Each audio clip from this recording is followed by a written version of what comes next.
दोस्तों, यह एक सच्ची कहानी मध्य प्रदेश के धार जिले की है। धार के एक छोटे से गांव के किनारे एक झोंपड़ी में काव्या अपनी बूढ़ी और बीमार मां के साथ रहती थी। गरीबी उनके घर की दीवारों में ही नहीं, उनकी किस्मत में भी बसी हुई थी। दिन भर मजदूरी करके जो कुछ मिलता उसी से 2 वक्त की रोटी बनती थी। कई बार तो एक वक्त खाकर ही माँ बेटी सो जाती थी। उस दिन शाम से ही आसमान पर काले बादल छा गए थे। हवा इतनी तेज चल रही थी कि लगता था जैसे आज कुछ अनहोनी होने वाली है। रात होते होते मूसलाधार बारिश शुरू हो गई। बिजली चमकती तो झोंपड़ी के अंदर तक उजाला भर जाता और फिर अंधेरा सब कुछ निगल लेता। काव्या अपनी माँ के पास बैठी थी। उनके सर पर हाथ फेरते हुए बोली, माँ, डर मत, मैं हूं ना। माँ हल्की सी मुस्कुराई और बोली, डर मुझे नहीं, बस तेरी फिक्र होती है बेटी। तभी अचानक दरवाजे पर जोर जोर से दस्तक होने लगी। काव्या का दिल जोर से धड़कने लगा। इतनी रात को ऐसे तूफान में कौन हो सकता है? गांव में तो कोई इस वक्त घर से बाहर निकलने का सोच भी नहीं सकता था। देख तो कौन है, शायद कोई मुसीबत में होगा। काव्या ने डरते डरते दरवाजे की तरफ कदम बढ़ाए। उसके हाथ कांप रहे थे। उसने धीरे से दरवाजा खोला और सामने जो देखा उसे देखकर वह एक पल के लिए साकित रह गई। एक नौजवान लड़का पूरी तरह भीगा हुआ, कपड़े कीचड़ से सने हुए, माथे से खून बह रहा था। उसकी सांसें तेज चल रही थीं, जैसे बहुत दूर से भाग कर आया हो। लड़के ने मुश्किल से कहा, प्लीज मुझे बस एक रात के लिए पनाह दे दीजिए। मेरी गाड़ी का एक्सीडेंट हो गया है, मैं कहीं और नहीं जा सकता। काव्या ने एक पल के लिए उसे देखा। मन में डर भी था, शक भी था, लेकिन तभी उसे अपनी माँ की बात याद आई। मुसीबत में मदद करना ही असली इंसानियत होती है। उसने बिना कुछ और सोचे दरवाजा पूरी तरह खोल दिया और बोली, अंदर आ जाइए। लड़का लड़खड़ाते हुए अंदर आया और एक कोने में बैठ गया। काव्या ने फौरन पुराने कपड़े का एक टुकड़ा लिया और उसकी चोट साफ करने लगी। उसके हाथों में डर नहीं, बस इंसानियत थी। लड़का दर्द से कराह रहा था, लेकिन उसकी आंखें बार बार काव्या की तरफ उठ रही थीं, जैसे वह समझ नहीं पा रहा था कि इतनी गरीबी में भी कोई इतना बड़ा दिल कैसे रख सकता है। काव्या की माँ ने धीमी आवाज में पूछा, कौन है बेटी? कोई मुसाफिर है माँ, मुसीबत में है, बस एक रात रखेंगे। माँ ने बिना देखे ही कहा, तो फिर ठीक किया तूने। भगवान ऐसे मौके हर किसी को नहीं देता। काव्या ने अपने घर में ये ले रखा लीजिए, एकमात्र कपड़े सूखा सुखा गमछा उसे दिया और बोली, ये ले लीजिए, कपड़े सुखा लीजिए। लड़के ने हिचकिचाते हुए पूछा, लेकिन आप लोग खुद? हम रोज ऐसे ही रहते हैं, आपको इसकी ज्यादा जरूरत है। घर में बस थोड़ा सा चावल और नमक था। उसने वही खिचड़ी बनाई और 3 हिस्सों में बांट दी। जब उसने लड़के को खाना दिया तो उसने कहा, आप खाइए, मैं बाद में खा लूंगा। काव्या ने थोड़ा सख्त होकर कहा, यहाँ मेहमान पहले खाता है। लड़का चुपचाप खाना खाने लगा। हर निवाले के साथ उसकी आंखें भरने लगी। शायद उसने जिंदगी में पहली बार ऐसा खाना खाया था जिसमें जायके से ज्यादा अपनापन था। रात गहराती गई। बाहर तूफान और तेज हो गया। झोंपड़ी हिल रही थी, लेकिन अंदर एक अजीब सी शांति थी। काव्या ने उसके लिए जमीन पर बोरी बिछा दी और खुद दरवाजे के पास बैठ गई। लड़के ने पूछा, आप सोएंगी नहीं? काव्या ने कहा, आदत है। कुछ पल खामोशी रही। फिर लड़के ने धीरे से कहा, आपने मुझसे कुछ पूछा नहीं, मैं कौन हूं, ना कहां से आया हूं। काव्या ने बिना उसकी तरफ देखे जवाब दिया, जरूरत नहीं लगी। इंसानियत के लिए पहचान जरूरी नहीं होती। उसकी यह बात सुनकर लड़का बिल्कुल चुप हो गया। शायद उसके पास उसका कोई जवाब नहीं था। उस रात जब पूरी दुनिया सो रही थी, उस छोटी सी झोंपड़ी में 2 अलग अलग दुनिया के लोग एक ही छत के नीचे थे। एक के पास सब कुछ था, लेकिन सुकून नहीं, और दूसरी के पास कुछ भी नहीं था, लेकिन दिल बहुत बड़ा था। लड़का देर तक जागता रहा। वह काव्या को देखता रहा, जो अपनी माँ के पास बैठी थी। उसकी आंखों में कोई लालच नहीं, कोई उम्मीद नहीं, बस एक सच्चाई थी। उसने मन ही मन सोचा, मैंने जिंदगी में बहुत कुछ देखा है, लेकिन ऐसा दिल कभी नहीं देखा। धीरे धीरे रात बीत गई। सुबह की पहली किरण झोंपड़ी में आई। जब काव्या उठी तो उसने देखा वह लड़का जा चुका था। बस एक साफ किया हुआ कोना, तह किया हुआ गमछा और मिट्टी पर बने कुछ हल्के से कदमों के निशान रह गए थे। काव्या ने एक पल के लिए दरवाजे की तरफ देखा, फिर चुपचाप अपनी मां के पास आकर बैठ गई।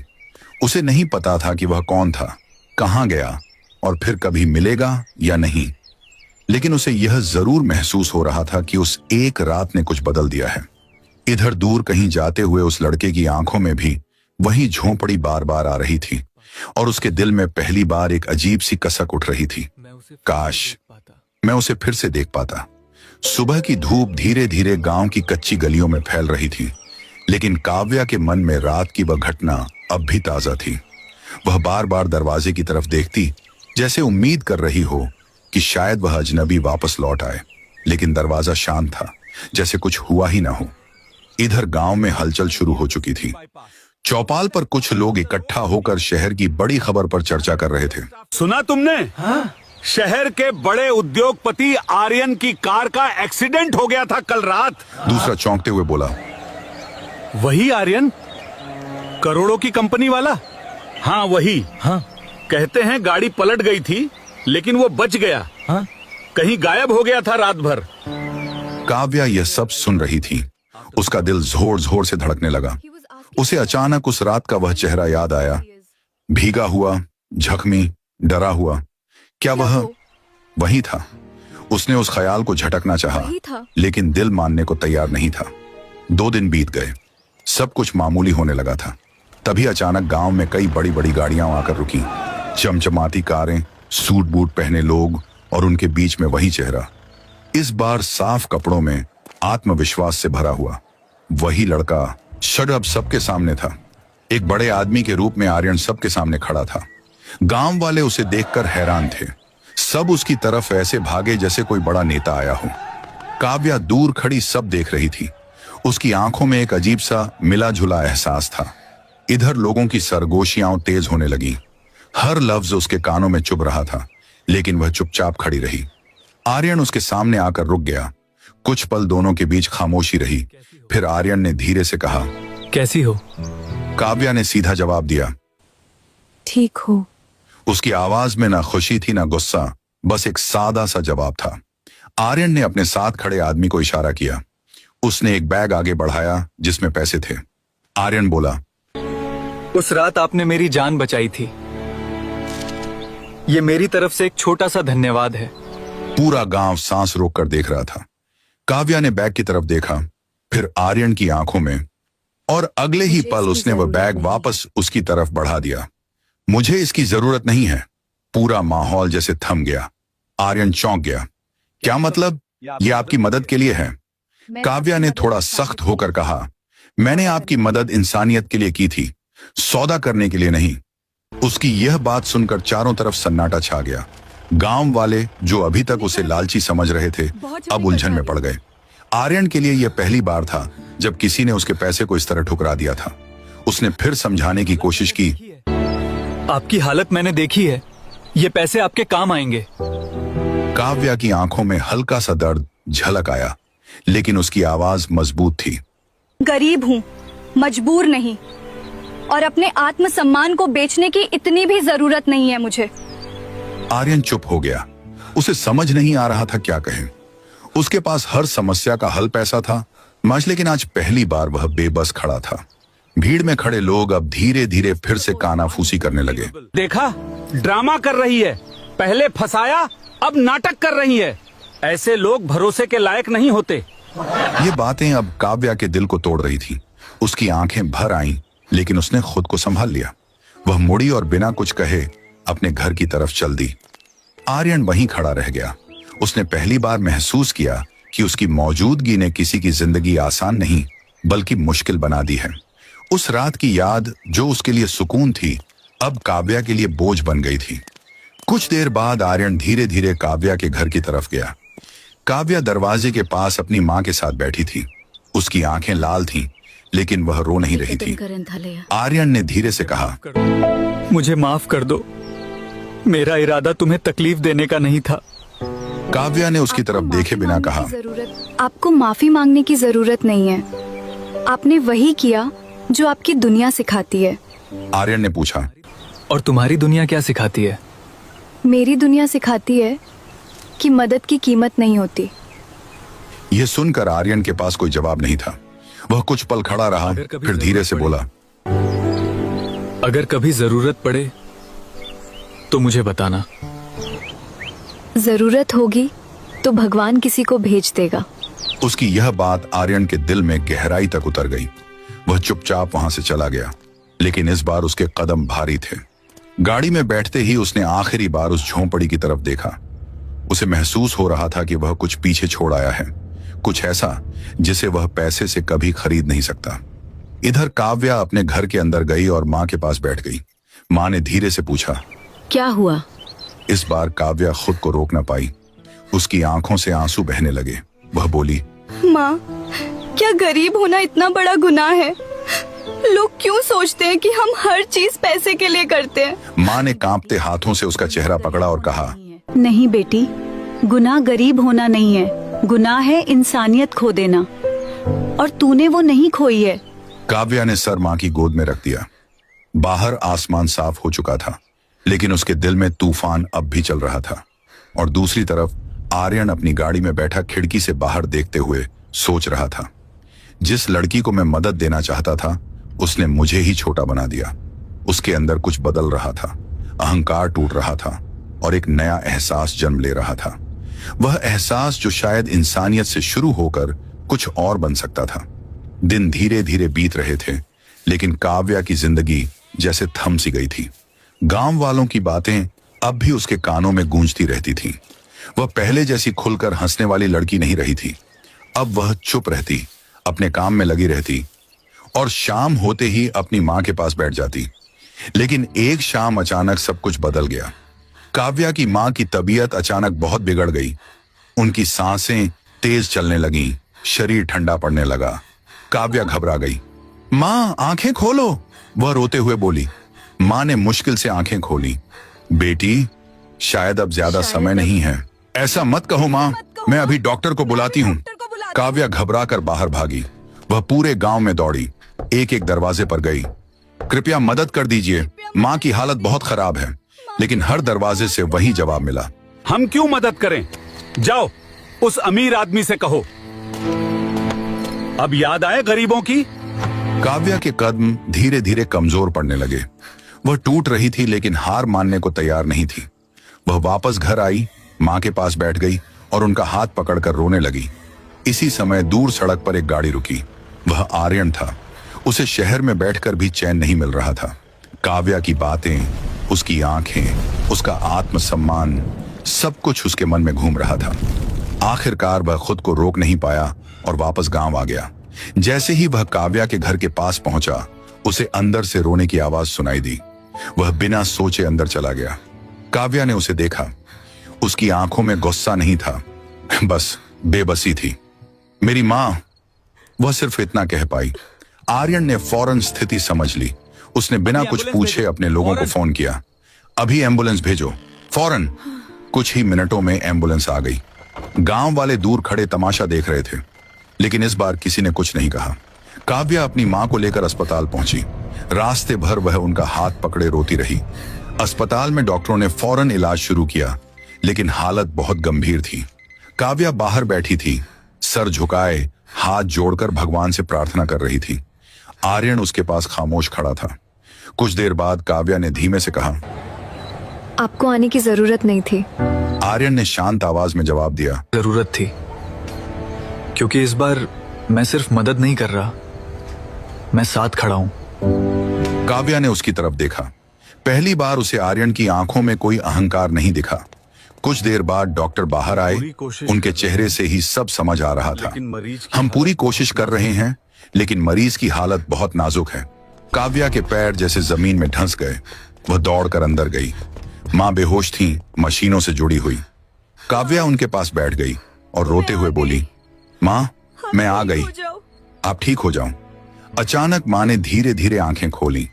उन्होंने काव्या को देखा, फिर पास खड़े आर्यन को। कमजोर आवाज में बोली, बेटा इधर आओ। आर्यन थोड़ा झिझकते हुए पास आया।